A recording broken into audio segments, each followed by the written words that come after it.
On this week's episode of GWeek. As midterms near, we'll give you a look at what GW students have to say and what races to watch out for. And we all know the blue light system. We'll take you around campus and discuss the effectiveness of GW's security. And then, we sit down with GW Listens, a free and anonymous peer support hotline for the GW community. All this and more on GWeek.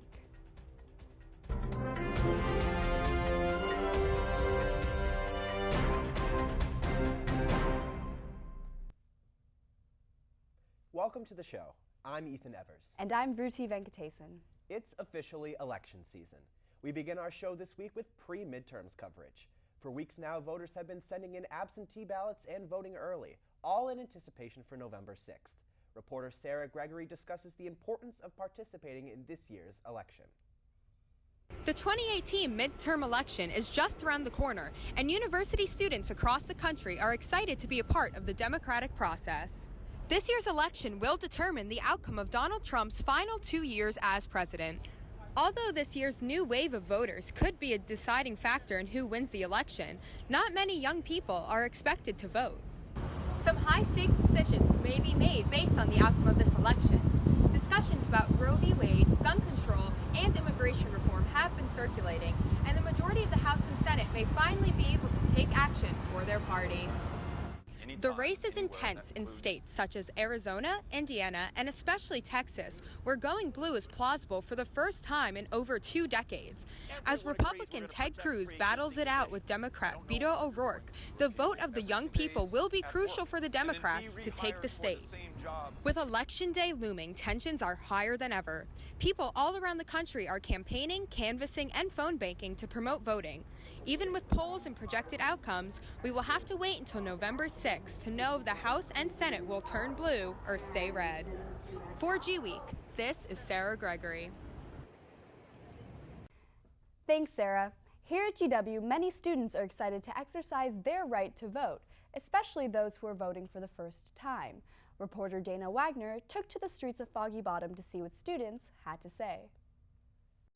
I'm Dana Wagner from GWTV, and I'm here in Foggy Bottom interviewing GW students about why they think voting in the midterm elections is important.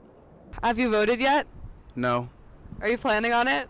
No. I'm not, because I'm actually an Australian citizen, so I can't vote. I am not. I will not be 18 by then. I have. No. Are you planning on it? Yes. Why do you think that it's important to vote?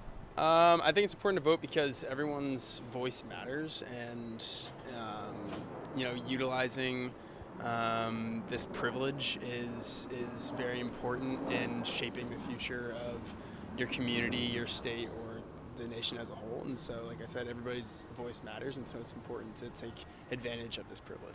Well, I think it's important that people are able to have a say in what they want their society to look like and to make a voice, since it's hard to do so otherwise. To get representatives that care for younger people. Because our voices need to be heard. This is America, and we all have the right to have our voices heard. There are people around the world that are fighting for this right to be able to have their voices heard, and so it's important for us to speak up about what we want. I think it's important to vote in the midterms, especially because the political climate right now is that I feel a lot of people say things that they want to get done, but if you don't vote, you're not actually doing anything about it. So I think it's time that all these people that have been talking on social media about this is how they feel, it's time to, put up or shut up and go out and get the right people in office. That voting in these midterms is quite important because it's kind of like a crucial point in this presidential election, and it's like the halfway point, so it is kind of your time to change it if you want. It's important to vote because democracy only exists if everyone makes their voice heard. For example, in Australia, they have compulsory voting where it's mandatory to vote. And so, using that perspective, Australia has a better representation of their people compared to here, where only less than 50% of people usually vote. Well, it's our civic duty too as American citizens to protect democracy and make sure that our leaders in power are serving our best interests. I'm Dana Wagner with GWTV. Remember to vote. Thank you, Dana. Joining us in the studio now is GWTV's political correspondent, Michael Schnell. Thanks for coming, Michael. Thank you guys for having me. Michael, there are so many seats that are open and up for re-election come November 6th. What midterm races should we be watching out for?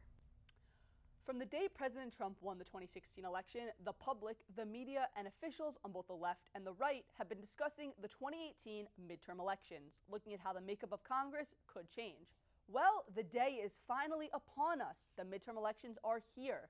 With seats open on both the state and federal levels, there are several races unfolding. To make things easier, here are the key contests to watch. In the Texas Senate race, Republican Senator Ted Cruz is polling close numbers with Beto O'Rourke, the representative from the 16th District of Texas.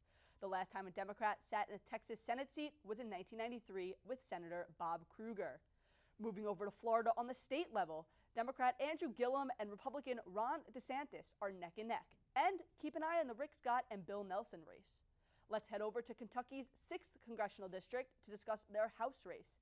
Incumbent Republican Andy Barr is in danger of defeat, with Democrat Amy McGrath putting up a strong fight. And finally, the Georgia governor's race, where Democrat Stacey Abrams and Republican Brian Kemp are within polling points of one another. There are tons of other contests to be on the lookout for. These are only a couple. I love to talk about them, but we're running out of time. But be sure to tune in to Colonial Crossfire's post-midterm show, where our student panel will offer analysis on the outcomes of these key races and more. Well, Michael, that's great. Have you voted yet? I have not yet. I'm planning on sending my absentee ballot in within the next couple days. Ethan, you? Same. I'm sending my ballot in over the weekend. Well, I'm a resident of the District of Columbia, so I will be voting come November 6th. Much easier. Great. Well, Michael, thank you so much for being in the studio. We'll be right back.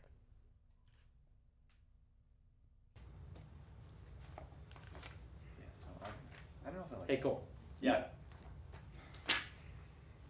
Thank God we don't all look the same.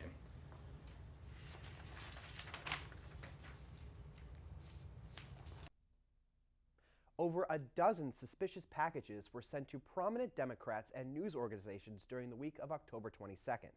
Investigators discovered that each of the packages contained a pipe bomb. Fortunately, none of the packages were detonated and nobody was injured. Cesar Sayoc was arrested and charged with several counts of illegally mailing explosives and threatening former presidents. On October 27th, a gunman committed an anti-Semitic hate crime in the Tree of Life Synagogue in Pittsburgh, Pennsylvania. According to authorities, the accused shooter, Robert Bowers, stormed into the synagogue shouting hate for Jews while killing worshippers in a 20-minute attack. 11 lives were lost and 2 worshippers and 4 officers were injured. On Tuesday, President Trump traveled to Pittsburgh to express his sorrow and support for the community. Pittsburgh residents stand together in this time of tragedy and will not let this act of hate suppress them. The GWTV community stands with you, Pittsburgh. Several synagogues as well as universities in the D.C. area held interfaith vigils commemorating the 11 lives. Members of various D.C. communities came together to mourn the lives lost, as well as offer a sense of comfort and solidarity during this time of shock across the nation. Switching gears now, in light of the UN report on climate change, Fossil-Free GW protested a recent Board of Trustees meeting, demanding the university to divest the endowment away from fossil fuels. Reporter Jessica Nix had the opportunity to speak with the protesters during the event. Full divestment now! Full divestment now! Full divestment now! Full divestment now! On October 19th, students from various student organizations met on Kogan Plaza to protest the Board of Trustees meeting and demand full divestment of the endowment from fossil fuel companies. Hi, I'm Bridget Anzano. I'm the president of GW College Democrats, and I'm here because it's obviously a very pressing issue. The UN report that just came out said we have 12 years to pretty much clean up our act. The U.S. is the second user of fossil fuels, and we're really not taking a large role in helping this effort. So in a time when it's clear that our government isn't really being cooperative and understanding the severity of the issues that our world is facing, I think that it's really important that we're out here today. Fossil-Free GW marched to the Marvin Center in hopes of silently protesting outside of the meeting. 2 students, Matt Zimmer and Eden Vitoff, read a statement in the meeting and then joined the silent protesters.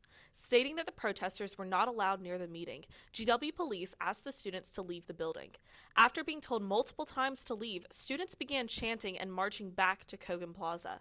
After the board meeting, Chairman Nelson Carbonell declined to comment as to whether or not the board will divest the endowment from fossil fuel companies. We read them a statement which we will read to you right now. We are representatives of the student body at large. Call upon you, President LeBlanc, Nelson Carbonell, and the Board of Trustees to fully divest the endowment of the George Washington University from all of its holdings within the fossil fuel industry. What do we want? Divestment! When do we want it? Now! For GWeek, I'm Jessica Nix. Thanks, Jessica. We'll be right back. Stay with us.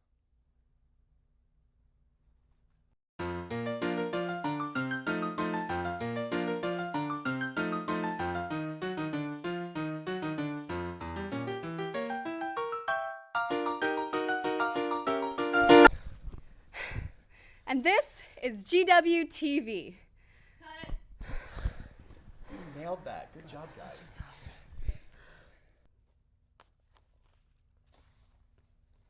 The Office of Student Rights and Responsibilities has rewritten the Student Code of Conduct, effective October 2018. This is the first revision that has been made to the document since 1996. GWeek reporter Julia Albert has the story. Over the past month, the GW Office of Student Rights and Responsibilities has been working to revise the GW Code of Student Conduct. This is the first time that the code has been revised since 1996, before most current GW students were born. The revisions are made to ensure that the code is easy to understand and that it is up to date with current practices and policies. According to Christy Anthony, the director of the Office of Student Rights and Responsibilities, the most notable changes include a change in the way that discriminatory harassment and unlawful discrimination are labeled, new criteria in the appeals process, and the removal of fines as a foundation for sanctions. I spoke with GW students and found that many were unaware of what the Code of Student Conduct entails, or that it was recently revised. I believe the GW's Code of Conduct is rules for students of how they should act in academic settings. I think it's a basic guideline for how students act on campus. No, I did not know it was recently revised. Rules about campus regulations and stuff like that. Christy Anthony explained that the code is an expression of community values, and as we are all impacted by how GW responds to violations, everyone is affected. In the coming weeks, the GW Office of Student Rights and Responsibilities will be hosting listening sessions for students to give feedback on the new Code of Student Conduct. They can also provide feedback on the Office of Student Rights and Responsibilities website. Here from GWeek, this is Julia Albert. Thanks, Julia. Last month, the D.C. Council repealed Initiative 77, a voter-approved ballot initiative that would have raised the wages of tipped workers to D.C.'s standard minimum wage.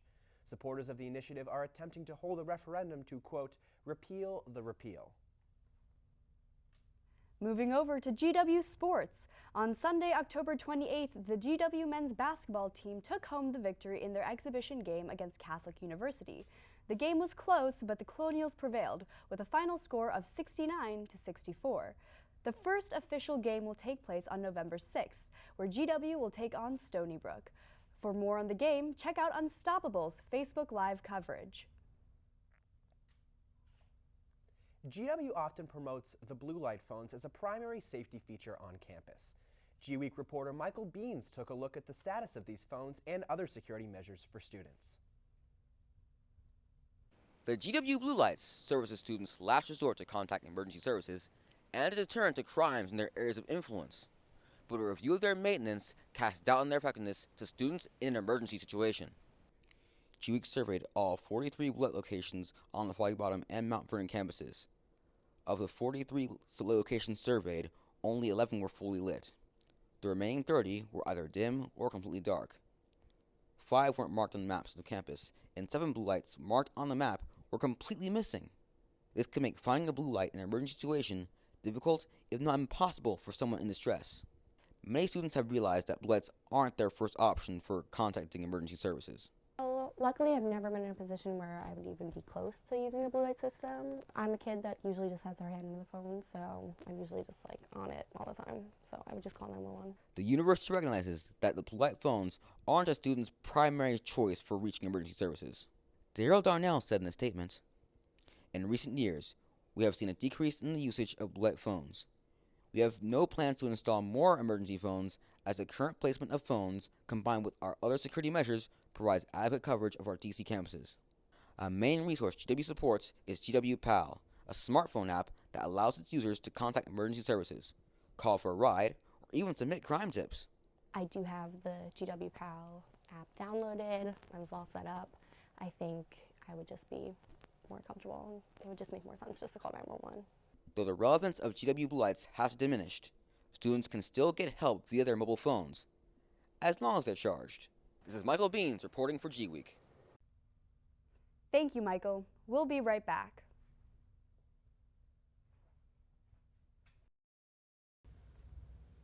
Oh my gosh, Izzy. Michael, what's wrong? Trump just tweeted again. I guess we're gonna have to debate about it. This is Colonial Crossfire.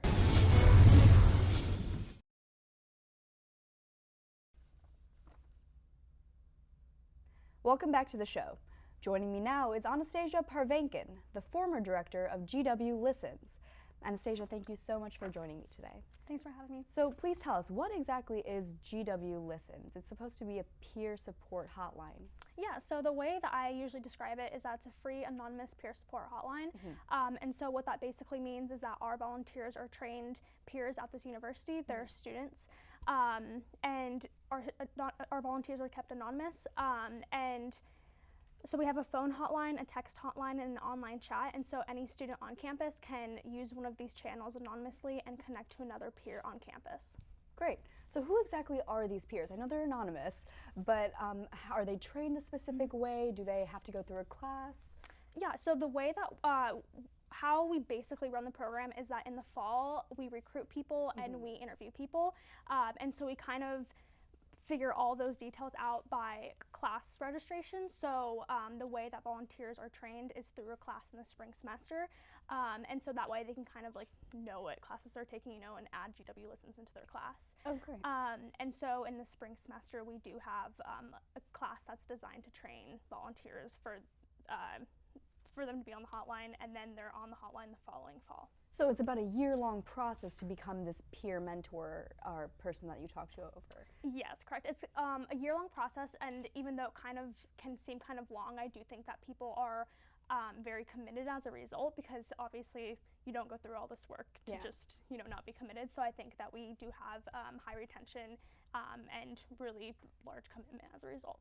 So I know you yourself have never been a peer mentor, but can you tell us a little bit about what goes into that training to become a peer mentor? What happens in that class that they have to take? So basically it's an upper level psychology class. So students are trained on how to handle various situations that are very common within university campuses. So that would include sexual assault, depression, anxiety, suicide, just academic stress. A lot of the times when someone has one of those issues, they have you know, multiple of those issues, so that way we can kind of get a like a comprehensive overview on a lot of different issues. And so after they learn those, they start doing a lot of roll call scenarios within the class. And so that's how they're trained to actually be on the hotlines and not just, you know this information. Yeah, of course. So can you tell me a little bit about how GW Listens came to be? Because I know it's fairly new. It's only been around for, I want to say, what, 4.5 years? So it's actually only been active for about 2 years. Oh, wow. So how it basically came about, in 2014 there were 3 suicides on campus, and so that kind of prompted the university to think of, you know, unique ways to kind of help increase like mental health resources on campus. And so one of those things, for example, was putting Colonial Health Center in the Marvin Center instead of like on K Street. Another one of those initiatives was GW Listens. So the SA president, or the SA candidate at the time, who's running for president, kind of had this as part of his campaign speech. And so during the next year and a half, they did kind of like, you know, like starting steps of like, how do we create this organization, what admin do we have to talk to, kind of just getting like the baseline of that. And so in fall 2015 is when they started recruiting volunteers. And so that's how I came involved, because I was going to be a volunteer, but I was also in the SA through a different role. And so by the end of the year, you know, people were trained, and then the next year after that, in spring 2016 is when we actually launched. Oh, okay. So what do you think the significance is? Why do you think it's important to be able to have an organization like GW Listens on campus? I think it's a super unique organization because there's a lot of hotlines nationally that are amazing, that are anonymous and free and all that. And then obviously we have psychologists here on campus, also free services. But I think what's particularly unique about GW Listens is that, you know, it has aspects of the national hotline, but you're talking to students, and you're talking to students on your campus who understand the campus culture, who understand unique issues on campus. And so I think that you're able to connect more with GW Listens volunteers that way, instead of, you know, like volunteers on these huge hotlines nationally. And additionally, sometimes people just want to talk anonymously, and you can't really do that, you know, when you see a counselor, obviously. Because I know GW has been making an effort to make mental health services more, I guess, available and accessible to GW students, and I see that they're doing that through GW Listens as well. So talk to me about the success of this. Do we see a lot of GW, or a good amount at least of GW students using GW Listens? So we started in spring 2016, so that was kind of our pilot semester. So we just had the phone hotline. At the time, I still volunteer on a national hotline, and so I was inspired by the national hotline because I saw much more success within the text online chat and within the the text line and then the online chat.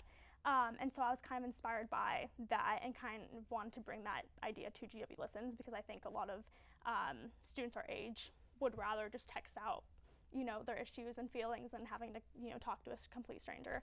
And so in fall 2016, we added the online chat and text line, and so that increased our usage by about 200%. Oh, wow. And so we've seen huge success. And I think that's partially due to, one, it wasn't a pilot semester, so we had already been running for one semester, and additionally we added that text line and online chat.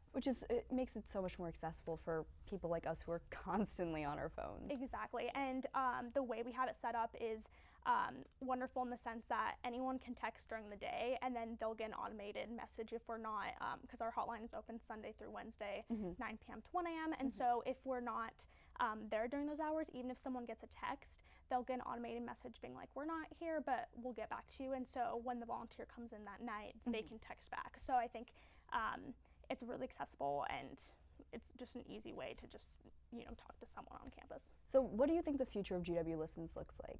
Do you think you're going to extend your hours, more people, different initiatives? What do you think? So we originally were Sunday through Tuesday, so we did add a day within the last 2 years. But I think the ultimate goal would be to have us available every single day.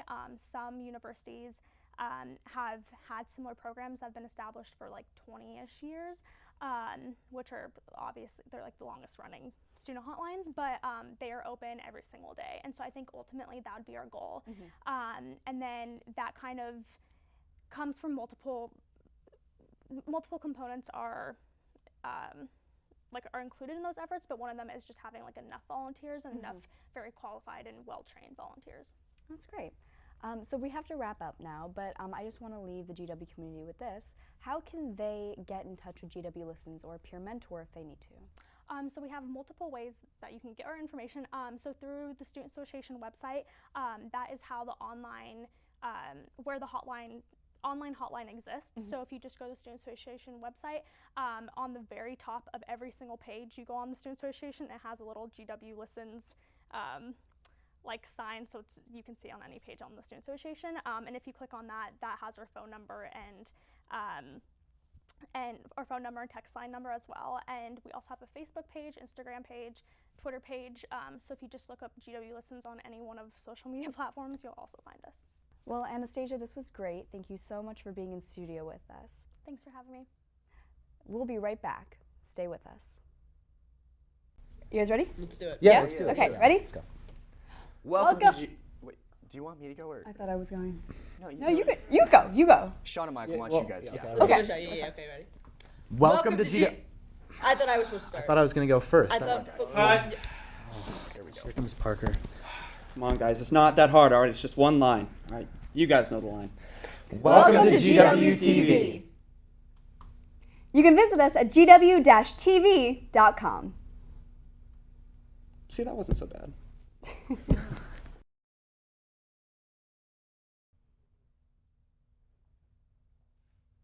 At GW, eMERGE, the student-run EMT service, has become such a vital element to student safety that many even use it as a verb.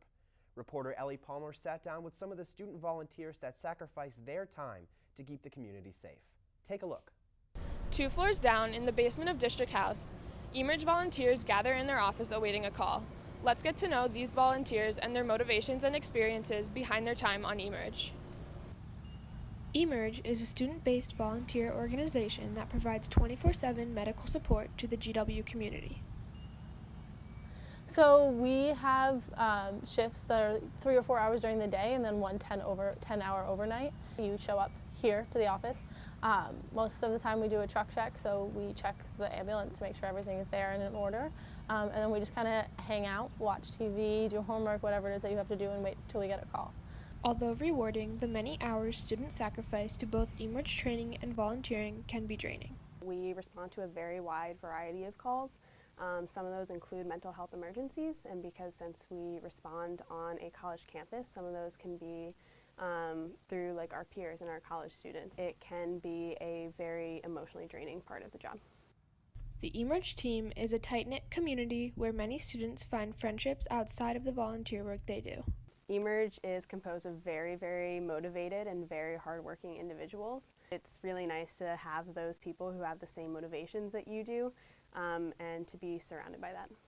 Many, but not all, eMERGE volunteers hope to pursue medical-related careers in the future and feel that the experiences they gain working for eMERGE are incredibly valuable. I do want to go to medical school. It's one of like my greatest aspirations. I think eMERGE is great in preparing me for those like clinical opportunities because I have been able to interact with patients more than a lot of people entering medical school have the opportunity to do. Reporting for GWeek, this is Ellie Palmer. Thanks, Ellie. GW's Hawaii Club hosted a fire dancing demonstration last Thursday. Fire dancing, a Hawaiian trend that grew popular in the mid-1990s, took over Kogan Plaza. Elizabeth Dewey has the story. On November 1st, the GW Hawaii Club presented its second annual fire dance demonstration in Kogan Plaza. By presenting this traditional fire dance to the GW student body, the GW Hawaii Club hopes to share and celebrate this aspect of the Hawaiian and Pacific Islander culture and heritage. We had the chance to speak firsthand to the performer. Hi, my name is Philip Del Cruz. I'm a second-year medical student at GW, and my wife and I have been dancing for a bit now, and it's like the second year that the GW's Hawaii Club asked us to perform out here at Kogan. And so today we just kind of did like a fire knife dance, which celebrates like the culture of Samoa, which is one of the islands in Polynesia. And so I've been dancing fire knife for like a couple of years now, and I'm just really glad and happy to be able to perform for you guys. And workers are beginning to refill Georgetown's historic C&O Canal with water after first emptying it 4 years ago. Draining the canal was part of an effort to replace the canal's locks, originally constructed in 1831. Project leaders plan for the canal to be fully accessible by boats by summer of 2020. On Sunday, October 28th, DC hosted the 43rd Annual Marine Corps Marathon. The 26.2-mile course stretched from Arlington, Virginia, all the way through Washington, D.C. Since 1973, it has been the country's fourth largest marathon.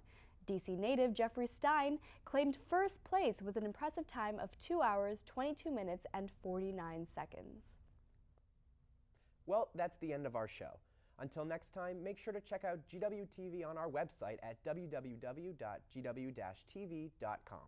Thanks for tuning in, GW. We'll see you around campus.